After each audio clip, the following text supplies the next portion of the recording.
Shalom Bapak Ibu, Saudara sekalian. Selamat berjumpa kembali dalam program Truth Lifestyle yang kali ini mengusung tema yang menarik, yaitu manajemen kepribadian ilahi. Manajemen kepribadian ilahi.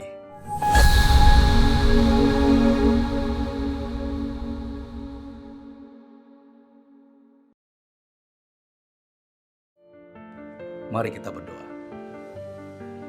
Bapa di dalam surga, biarlah kami tidak sekedar cakap di dalam menyampaikan kajian-kajian definitif tentang kepribadian ilahi, tetapi kami harus memastikan kami mengenakan kepribadian ilahi itu dalam kehidupan kami sehari-hari. Tolonglah kami agar kami dapat mengerti, memahami, dan melakukan kepribadian ilahi dalam kehidupan kami. Kami berdoa di dalam nama Tuhan Yesus. Amin. Pertama-tama saya ingin menyampaikan apresiasi, penghargaan kepada pengasuh program Truth Lifestyle kali ini. Apa yang saya apresiasi? Yakni tema yang diberikan. Tema yang menarik sekaligus menuntut, yaitu manajemen kepribadian ilahi.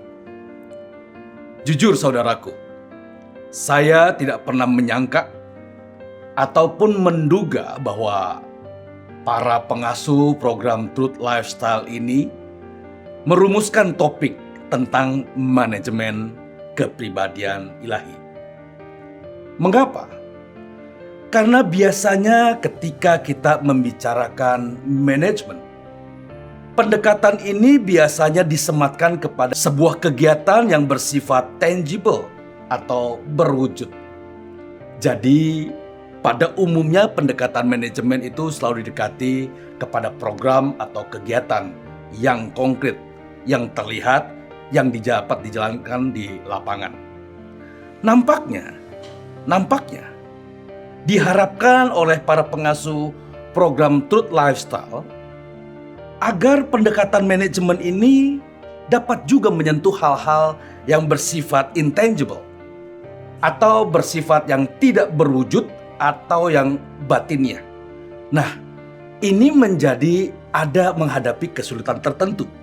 Tentunya hal ini menjadi tidak mudah. Mengapa? Karena kita mesti memiliki beragam ukuran. Kita mesti memiliki indikator untuk menilai apakah pendekatan yang digunakan itu sudah tepat atau tidak. Nah, ini menjadi tantangan. Tentunya dalam penjelasan pada kesempatan Truth Lifestyle kali ini, saya akan memberikan beberapa ringkasan di dalam manajemen kepribadian ilahi ini. Bapak, Ibu, Saudara yang saya hormati, kata manajemen dalam bahasa Inggris diartikan sebagai the process of dealing with or controlling things or people. Jadi manajemen diartikan sebuah proses, sebuah mekanisme, sebuah tata cara, sebuah prosedur yang berkaitan dengan atau pengawasan kepada sesuatu atau manusia. Adapun tujuan dari pendekatan manajemen ialah agar seluruh kegiatan dapat berlangsung yang sudah menjadi ketetapan bersama. Seperti apa yang sedang kami lakukan saat ini pun merupakan sebuah manajemen, di mana teman-teman kameramen menyiapkan peralatannya sedemikian, bagaimana ada tim leader yang mengatur, bagaimana penempatan lampu, bagaimana audio dan lain sebagainya. Ini pun manajemen. Untuk apa? Supaya tujuan dapat tercapai. Dan tujuan yang dicapai itu berharap dengan hasil yang maksimal. Dan ini yang saya mau tambahkan. Hasil yang dihasilkan itu, produk yang dihasilkan itu harus memberikan manfaat. Harus memberikan kemaslahatan. Apalah artinya sebuah produk baik? Apalah artinya sebuah pelayanan yang baik tanpa memberikan keuntungan, kebergunaan pada orang lain? Jadi Bapak, Ibu, Saudara sekalian, ketika pekerjaanmu tidak memberikan nilai tambah, hasil pekerjaanmu merupakan rutinitas, monoton, ya seperti itu saja. Sebetulnya itu kegagalan sebuah manajemen. Manajemen harus mendorong Anda. Manajemen harus mendorong saya. Manajemen harus memberikan motivasi kepada kita untuk memberikan hasil yang lebih terhadap apa yang kita kerjakan. Jadi kalau saya memberikan hasil yang standar, ya standar saja. Tidak ada sesuatu yang lebih memiliki nilai lebih di sana. Dan mohon maaf, kegagalan sebuah manajemen. Bapak Ibu, untuk memastikan seluruh kegiatan berlangsung dengan benar, maka diperlukan pengawasan atau pengendalian, controlling. Tentunya yang menjadi objek pengawasan adalah pengawasan sistem, pengawasan infrastruktur, dan lain sebagainya. Pengawasan ini bukan diarahkan bahwa manajemen tidak percaya kepada apa yang Anda lakukan. Pengawasan ini juga tidak diarahkan kepada rasa curiga di antara manajemen dan staf, tidak. Tetapi guna menjaga supaya apa yang kita kerjakan itu on the right track. Yang kita kerjakan itu sudah sesuai dengan apa yang menjadi SOP, kriteria, KPI kita masing-masing. Dan kita masing-masing dalam pekerjaan kita memiliki rangkaian ketetapan tersebut. Nah, KPI, target, dan lain sebagainya itu sebetulnya merupakan bahasa dari pengawasan. Adapun uraian yang berkaitan dengan kepribadian ilahi, kita masuk manajemen dan kepribadian ilahi. Nah, adapun uraian yang berkaitan dengan kepribadian ilahi yang memiliki sifat, karakter, dan moralitas ilahi. Kata ilahi ini pun dapat diwakilkan dengan Tuhan atau Allah. Dengan demikian, seseorang yang memiliki kepribadian ilahi ditandai dengan perilaku yang memiliki kesejajaran, kesesuaian dengan Sang Ilahi. Dan saya ingin menyampaikan beberapa karakter, contoh sederhana konkretisitas moralitas ilahi itu. Seperti mengasihi tanpa syarat. Nampaknya adagium ini, mengasihi tanpa syarat, merupakan superioritas atau keunggulan daripada kekristenan. Yang berikutnya adalah kerelaan berkorban bagi orang lain. Nah, di tengah-tengah milenium ini, kita sulit menemukan orang-orang yang suka berbagi, bahkan berkorban bagi orang lain. Boro-boro dia membantu orang lain, cukup buat saya saja, dan itu merupakan satu kepentingan yang jauh dari sebetulnya dari kepribadian ilahi. Dia akan berusaha untuk memberikan yang terbaik bagi pekerjaannya, dan dia juga akan memberikan bagian terbaik baginya bagi orang lain. Itulah moralitas ilahi. Lalu mengampuni dan melupakan kesalahan, hidup dan mati bagi kepentingan Tuhan, dan sederet perilaku-perilaku ilahi lainnya.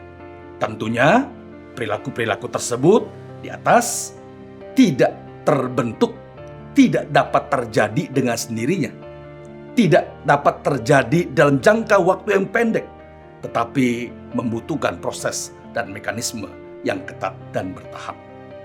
Semua kepribadian moralitas yang tadi saya sudah sebutkan menuntut adanya kemauan, menuntut adanya niat, kerelaan dari kita. Bagaimana kita bisa membantu, bagaimana kita bisa mengasihi, mendukung dengan motivasi yang baik, komitmen yang kuat, usaha dan daya upaya yang harus stabil, dan konsistensi atau keberlanjutan yang progresif.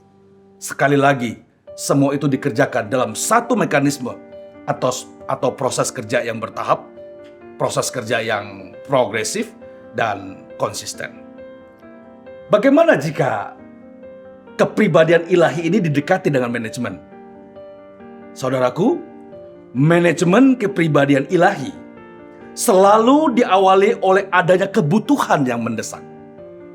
Bapak Ibu, ketika sesuatu ada terbentuk di dalam pikiran Bapak Ibu ingin mencapai sesuatu, itu adalah sebuah kebutuhan yang mendesak. Misalnya Bapak Ibu melakukan proyeksi, 1 tahun ke depan saya akan melakukan ini. Tapi jangan lupa, ketika Bapak Ibu menetapkan satu proyeksi, jangan lupa lakukan yang namanya introyeksi. Jadi proyeksi tanpa introyeksi adalah nol, Bapak Ibu. Zong. Estimasi ke depan, pencapaian sesuatu ke depan boleh-boleh saja. Tetapi perhatikan apa yang telah Bapak Ibu persiapkan. Apa yang telah Bapak Ibu persiapkan demi mencapai hal itu? Itulah yang disebut dengan introyeksi. Seseorang harus membarakan kebutuhan tersebut dengan landasan kepribadian ilahi, yakni mengasihi Tuhan. Orang yang mengasihi Tuhan akan melandaskan segala perilakunya, apakah itu tutur katanya, sikap hidupnya, dengan template atau pola perilaku Allah yang detail yang telah saya sebutkan sebelumnya. Jadi, mekanisme manajemen kepribadian ilahi ini digerakkan adanya kerinduan seseorang yang mendalam untuk memilikinya. Dan setelah memiliki modal mengasihi Tuhan dan membangun kerinduan untuk serupa dengan kepribadian anak Allah, yakni Yesus, Tuhan dan Juru Selamat kita, maka langkah selanjutnya adalah pribadi tersebut harus mengonsumsi kebenaran firman Allah secara memadai. Secara memadai. Bapak Ibu, jika kata memadai terkesan masih relatif, maka kata ini dapat digantikan dengan lakukan secara teratur. Konsumsilah kebenaran firman Tuhan secara detail. Konsumsilah firman Tuhan seraya mengikuti dengan menerjemahkan di dalam perilaku setiap hari. Saya percaya Bapak Ibu, anak-anak Allah yang rindu untuk memiliki kepribadian ilahi mutlak harus wajib membaca serta mengaplikasikan kebenaran firman Tuhan tersebut. Karena Tuhan Yesus berkata, manusia bukan hidup dari roti saja. Manusia hidup bukan dari roti saja, tetapi dari setiap firman yang keluar dari mulut Allah. Setelah anak-anak Allah telah mengonsumsi kebenaran firman Allah secara memadai, teratur dan detail, maka selanjutnya langkah yang harus dilakukan adalah mengongkretkan, mengaplikasikan firman tersebut ke dalam berbagai tindakan. Nah, pada tahapan ini akan terjadi validasi. Validasi untuk mengukur apakah kebenaran firman Allah yang telah dikonsumsi benar-benar benar, apakah firman Allah yang telah dikonsumsi selama ini benar-benar salah. Kenapa saya membagi dua? Karena tidak ada area mediokritas. Tidak ada area abu-abu, setengah benar, setengah salah. Yang ada adalah salah dan benar. Tidak ada setengah salah. Tidak ada mediokritas, tengah-tengah atau area abu-abu. Ketika perilaku anak-anak Allah tidak kunjung seperti Allahnya, maka sudah dapat dipastikan manajemen dalam membangun kepribadian ilahi ada yang salah. Firman Tuhannya tidak salah. Logos yang disampaikan tidak pernah salah. Yang patut dicurigai adalah pelakunya. Apakah ia benar-benar menggerakkan kehidupannya berdasarkan kebenaran firman Tuhan yang telah ia ketahui? Atau ia hanya mengetahui kebenaran firman tanpa memberi perhatian kepada penerjemahannya? Ya, ibarat sebuah perusahaan yang memiliki SOP atau Standard Operational Procedure, tetapi karyawannya salah dalam menerapkan atau mempraktikkan SOP tersebut. Disinilah dibutuhkan pengawasan. Oleh karenanya Bapak Ibu, ketika Bapak Ibu mendengar kata pengawasan, tolong jangan curiga dulu. Jangan sampai juga Bapak Ibu memikirkan bahwa ada sesuatu yang salah pada diri saya, ada sesuatu yang ingin dikoreksi dalam diri saya, makanya dibutuhkan pengawasan. Tidak, ya. Demikian dengan manajemen kepribadian ilahi. Seseorang dapat bertindak sebagai pelaku sekaligus pengawas atas dirinya sendiri. Ia harus memiliki daya sensitivitas yang tinggi, mengawasi dirinya sendiri. Apakah ajaran yang telah ia terima memiliki kesesuaian dalam aplikasinya secara konkret. Jika masih terdapat kekeliruan dalam perilaku, maka perhatikan bagaimana caramu mendengar atau caramu membaca firman Tuhan. Bapak Ibu Saudara sekalian, tidak sedikit orang-orang Kristen ketika mendengar firman Allah, maka ia mulai mengkritisi orang-orang lain di sekitarnya. Ia berpikir bahwa firman yang disampaikan, yang ia dengar, bukan buat dirinya, tetapi untuk orang lain, mungkin juga untuk orang di sebelah dia. Sejatinya, kalau diperdengarkan, maka sosok utama yang harus dikritisi, dinilai, dan dihakimi adalah diri kita sendiri, bukan orang lain.